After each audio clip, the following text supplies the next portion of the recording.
My Hero Academia, Chapter 194, titled Wintry Weather UA High School.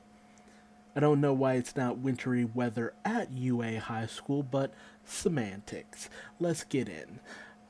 We start off with a little bit after the events of last chapter, where Midoriya woke up after his dream of the original holder of all one for all. He was kind of talked to by Aoyama because of the fact that he kind of pretty much destroyed his room because he involuntarily unleashed his quirk. Um, I'm gonna talk to him a little bit, wondering if he was still bottling some things up within him. Midoriya goes for a bit of a jog, trying to shake off what had just previously happened. He still remembers the dream very vividly. And what he especially remembers is the previous holders of the quirk, one for all. He remembers being able to see five of them explicitly clearly. The first holder, three others, and the holder before All Might, Nana. He sees All Might in a very blurry, unfocused form, and he sees two that he can't quite make out because they're in silhouette. My theory is the fact that they must be still alive if they're not channeled the way that Nana is and the original holder is, because we're told that the events of All for One and One for All took place over several years. So it makes sense that if we can't see them clearly here, they might still be alive. And the process of the holder of One for All dying is more on the part of health or certain situations, and it's possible to still live after you pass on the quirk. So that's at least my theory. He Midoriya talks to All Might, stating that he saw the first memories. And while All Might states that, these are the vestiges that he saw previously during his fight with Shinzo, this was a lot more clearly. The first talked to him directly, which is something that had never happened to All Might. And he remembers back to when he talked to Nana previously about the vestiges. She had stated that a lot of people who hold on to the quirk, impart their will into it. And sometimes their will is unable to be fulfilled. And thus that will kind of gets passed on to the next person since they were might have been unable to accomplish something with their power. They pass it on to the next person and the next person and the next person. So it becomes this compilation of all these shared wills and goals and thoughts. So Midoriya might be seeing various other characters, previous holders, will and, you know, thoughts and influence later down the line, not just the original holder. Nana, in a very charming moment, calls it kind of romantic, life's romance, as it were. Their will just, being so strong that it's carried on to the next person who holds this quirk. All Might also inquires as to whether Midoriya is hurt since he involuntarily used his quirk. But, of course, he wasn't. Um, All Might is very much unsure of the situation um, because it wasn't really supposed to be anything that serious, that deep. Of course, you'd still feel their presence, but to the degree that Midoriya had, it's just very much unprecedented. But they say they'll investigate it together.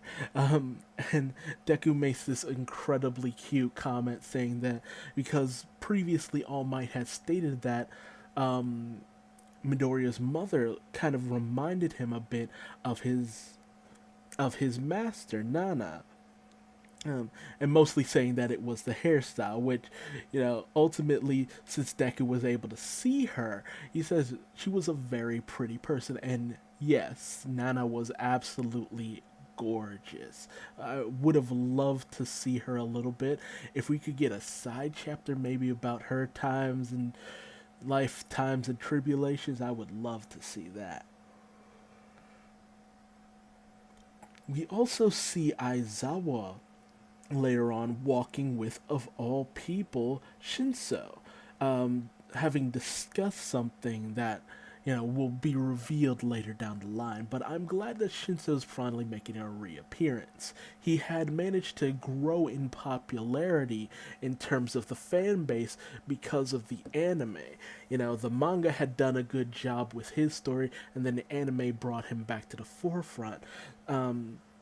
So I'm glad. I feel like that might have had influence on why the author is bringing him back, or the fact that we're getting, more influences about the vestiges of the previous holders of One for All, because Shinso was there as well. So there's the possibility that Shinso will play a part in helping Midoriya recover the memories that he's trying to search for, get some more answers out of maybe various previous holders of One for All.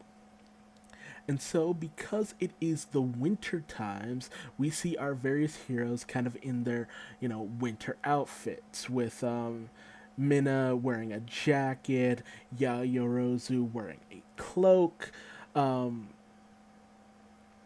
and even Higakure kind of saying that, Jiro asks Hagakure, "Aren't you cold?" Because she's still very much not wearing anything, and of course she still is. Although, now that we really have an understanding about what her ability is are, and that she bends light, so it kind of makes me question if she really isn't wearing clothing, and if there's the possibility she could turn this off and simply just prefers not to. But that's a question for another time.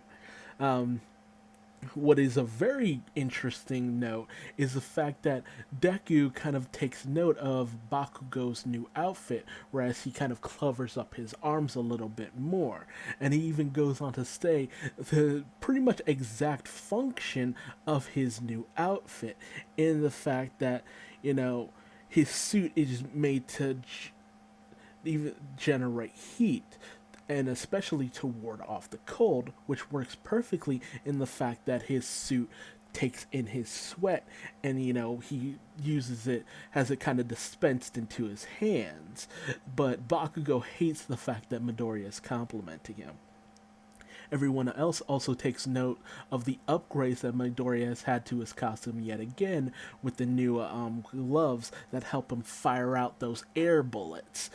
He states that it was Hatsume who helped him develop these new gloves, which Ochaku kind of has a moment where she starts thinking about when before the provisional license exam, where Hasume kind of felt Deku up here and there in order to work out his new suit. And she kind of has to smack herself in order not to have those intrusive thoughts come about. We then see the reintroduction of Class 1B, with them kind of stating that, there's going to be a joint kind of mission training exercise between the two classes, where hopefully we'll really get to see what Class 1B can do, because honestly we've only seen so many people who can actually do anything. Monama also takes this moment to, of course, gloat about the fact that during the culture festival, they were a little more popular, if only just because of the fact that, you know, they were a little more popular for some reason. But ultimately, the research was done by Monama himself, so it's just kind of like, dude, what the hell? Um, Ultimately, Aizawa kind of shuts him up for a little bit, um, taking the place of Kendo, who usually acts as the Misty to Monama's Brock, as it were, and kind of smacks him a little bit. Um, Vlad also says that they will be having a specific student, a guest, join them in this specific training exercise. And we come to find out that, as we saw little glimpses earlier, Shinso will be joining the hero department um, just this time around as he's put in an application. So, how exactly Shinzo will be involved in this training exercise, we'll just have to wait and see. Especially since his quirk is very. Once you have an understanding of his quirk, you can work around it, but in certain situations, like we saw with Deku, you can't help but answer to someone. But I'm very interested in just seeing what some of these characters' quirks really are. Maybe what some of our 1A class have learned up until this point, what class 1B can really do. Excuse me, because up till this point, we only know the abilities of a few of them. We have Monama and his copying ability, Tetsu and his iron body, Kendo and her giant hands, the dude who can weld things, the one guy in this picture in the back who has the ability to fire out this liquid from his eyes that hardens on contact, the dude who's like all black who I guess causes things to become black. I don't know how to say that anymore. The girl in the middle who's able to alter her size, she can get miniature and she can grow. And there's one dude who has the ability to turn surfaces into kind of soft material, kind of quicksand. But a lot of the other students, we only know the names of their quirks, like Beast, Comic, Mushroom, stuff like that, Scales. But other than that, we really have no information on Class 1B as a whole. And not to mention, how they've improved, because honestly, we only really saw some of them shine during the sports festival. We never, and a little bit during the training camp, but during the provisional license exam, we didn't see much of anything there.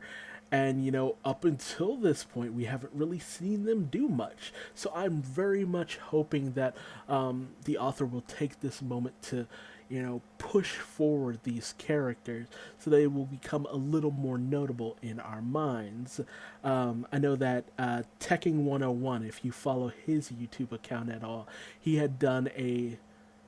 No, it was somebody else. I think it was Nuxtaku who had done a kind of setup with Class 1B characters who feel like they would fit more in Class 1A and vice versa.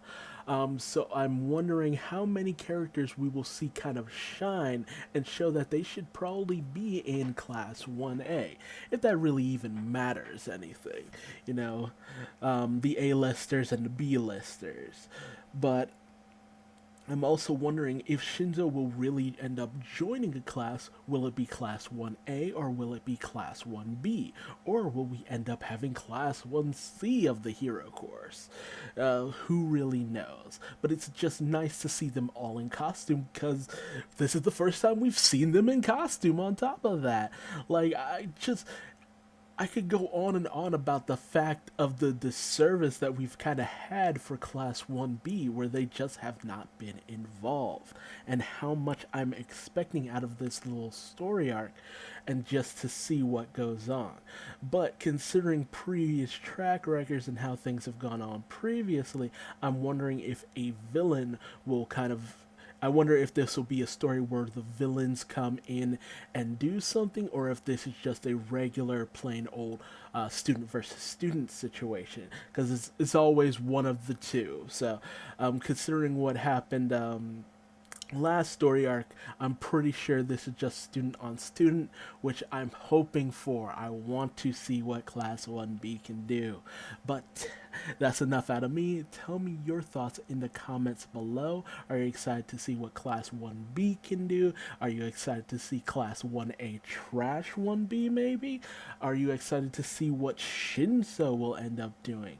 And how long do you think it will be before we get more information on the vestiges of the previous holders of One for All?